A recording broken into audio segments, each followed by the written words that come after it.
अस्सलाम वालेकुम नाज़रीन, मैं हूं नूरुल आरफ़ीन सिद्दीकी और आप देख रहे हैं हॉट सीट। एक परवाज़ दिखाई दी है, तेरी आवाज़ सुनाई दी है, सिर्फ़ एक सफ़ा पलट कर उसने सारी बातों की सफाई दी है। जानना यह है कि ये सफाई काबिल कबूल है भी या नहीं। जानते हैं मुत्तहदा कौमी मूवमेंट के रहनुमा जनाब आमिर ख़ान साहब से। अस्सलाम वालेकुम सर। जी वालेकुम अस्सलाम। कैसे मिजाज है? शुक्र है।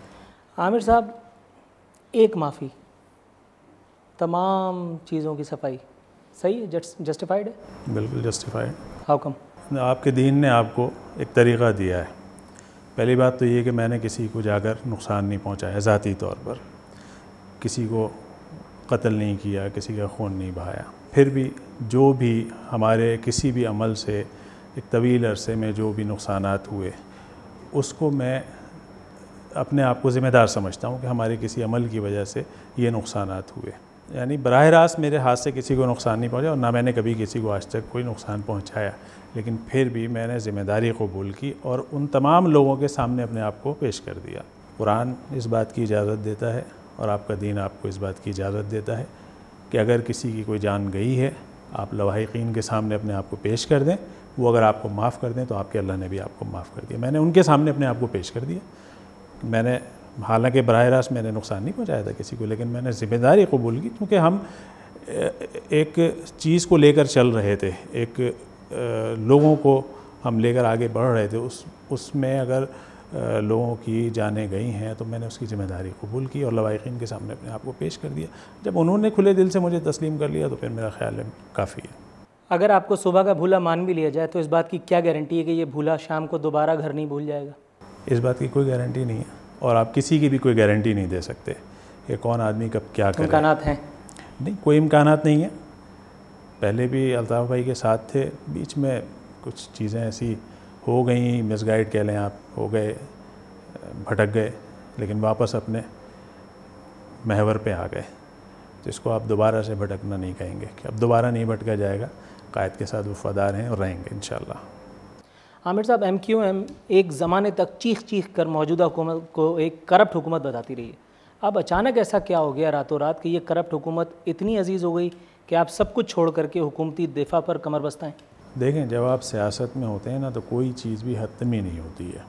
सियासत भी तो सियासत का एक बिल्कुल उसूल होते हैं। उन उसूलों की बुनियाद पर ही अगर हमें कोई तहफ़्फ़ुज़ात होते हैं और कोई गलत अमल होता हुआ देखते हैं तो उसके ऊपर मुत्तहदा कौमी मूवमेंट बाआवाज़ बुलंद एहतजाज बुलंद करती है। तो जहाँ हम गलती देखते हैं वहाँ हम उसके ऊपर आवाज़ उठाते हैं और जब देखते हैं कि उस गलती का अज़ाला हो जाता है, चीज़ें सही रास्ते पे चलने लगती हैं, हम दोबारा से साथ देने लगते हैं। साथ तो दे ही रहे हैं ना पिछले 3 साल से, लेकिन जहाँ जहाँ मिला क्या?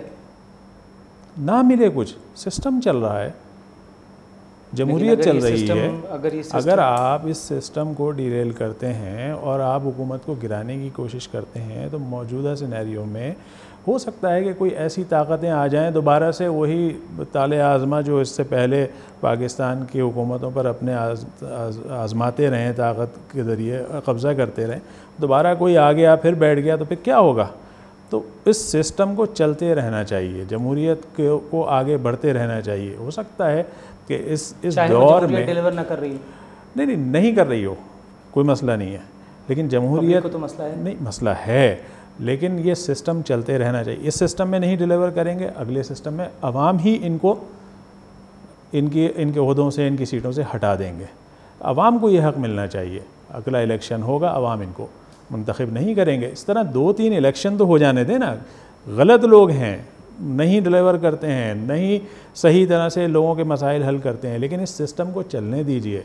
एक इलेक्शन से नहीं मसला हल होगा, दूसरा इलेक्शन होने दीजिए। 2-3 दफ़ा जब इलेक्शन हो जाएंगे, चलनी लगेगी, लोग अच्छे निकल के आगे आएंगे, फिर पाकिस्तान तरक्की के रास्ते पर चल सकता है। लेकिन आप एक जमहूरी हुकूमत को सिर्फ इस बुनियाद पर कि वो सही तरह से डिलीवर नहीं कर रही है, आप उसको हटा दें, गिरा दें गैर जमहूरी तरीके से, तो फिर तो हम कभी भी आगे नहीं बढ़ सकते। लोग कहते हैं कि 30 अक्टूबर को जो आपने रैली निकाली, तहफ़्फ़ुज़ जमहूरियत रैली, वो दरअसल ज़रदारी बचाओ रैली थी और उसके बाद फिर आपको रेंट अ पॉलिटिकल पार्टी का टाइटल भी मिल गया। ये मैंने पहली दफ़ा ये इस्तिलाह सुनी थी। आपने मुशर्रफ दौर में एंटी तालिबानाइजेशन के लिए एक बड़ी ज़बरदस्त किस्म की रैली का इनेकाद किया मुत्तहदा कौमी मूवमेंट ने। ज़रदारी साहब आए, आपने उनके लिए रैली निकाल दी। और भी तो मसाइल हैं, उनके लिए भी कभी रैली निकालें। लोड शेडिंग हो रही है, निकाली ना।